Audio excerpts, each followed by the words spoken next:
I'm just sitting here because I wanted to refresh this beautiful arrangement of orange tulips that I have in my house.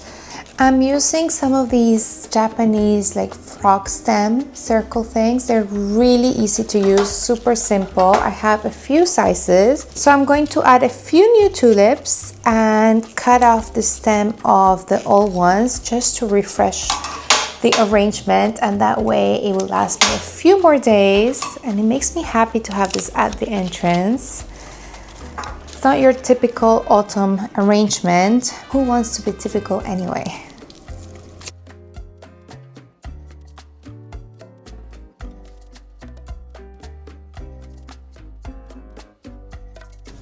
One trick is to look at the way in which the flower is falling towards, and that way you can kind of better place it. So this one is falling towards me, so I will put it towards me.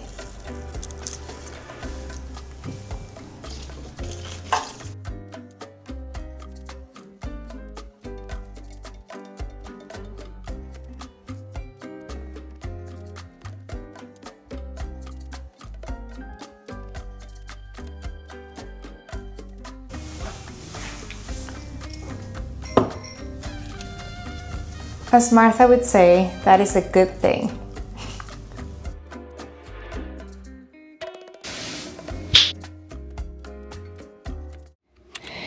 I pre-ordered this material from the internet. It's like a fake chiffon almost. I wanted to do silk, but nothing irks me more than fake satin, like synthetic silk. So I thought this was a better alternative.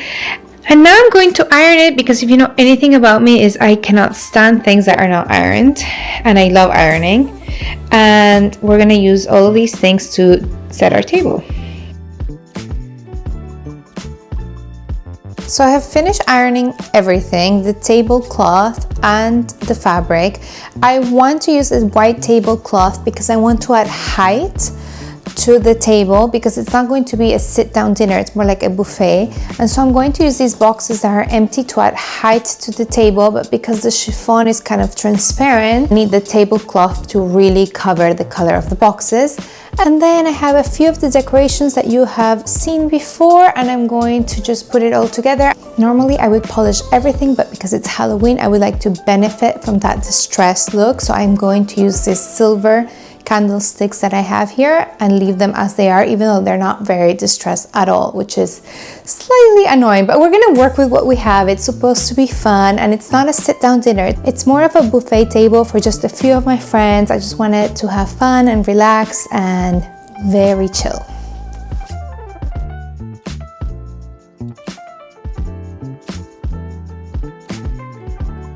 Okay, so now I'm going to use the fabric to dress it up, and I'm taking as inspiration that table from the Marie Antoinette exhibit.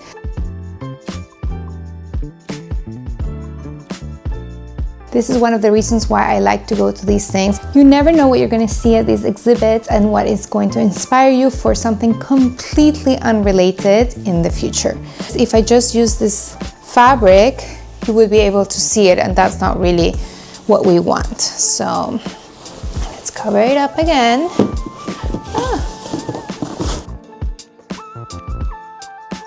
I think this kind of concept is really trending right now, but it's nothing innovative, and normally I would run away from a trend, but I really enjoy that table at the Marie Antoinette exhibit, and so I'm going to go with my gut and follow my intuition in what I really wanted to do. I'm not going to punish myself just because something is popular right now. And now I'm going to use these pins to pin it all up.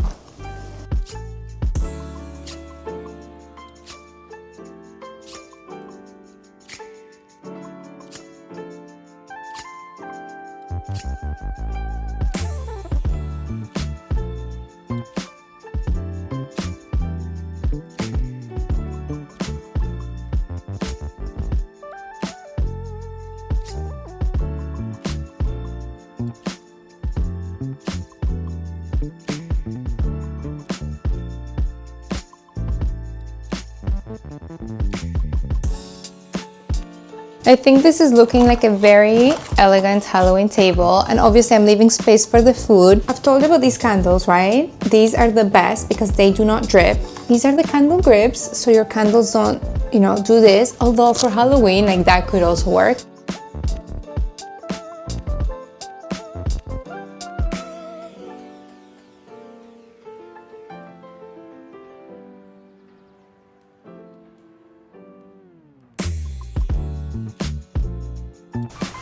He is the main star, so obviously he's invited.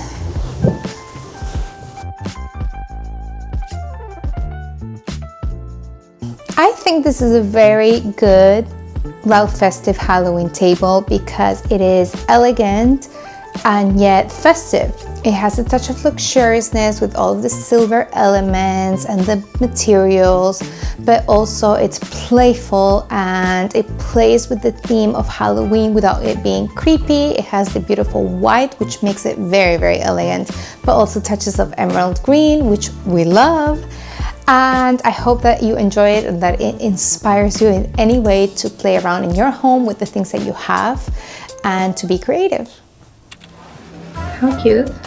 But anyway, we're about to make pumpkin cheesecake, and it's honestly one of the best top recipes out there. I've been making it for years. I actually thought I had lost the recipe this year, which is a very funny story, but for another time.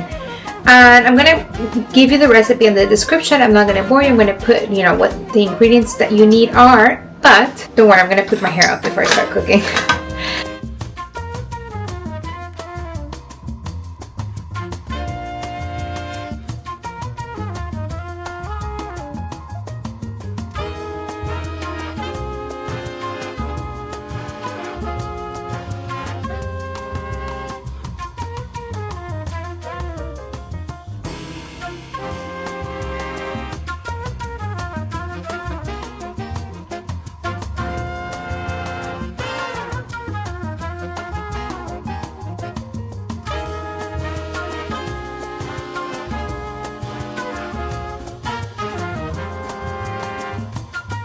Okay, so this is our pumpkin.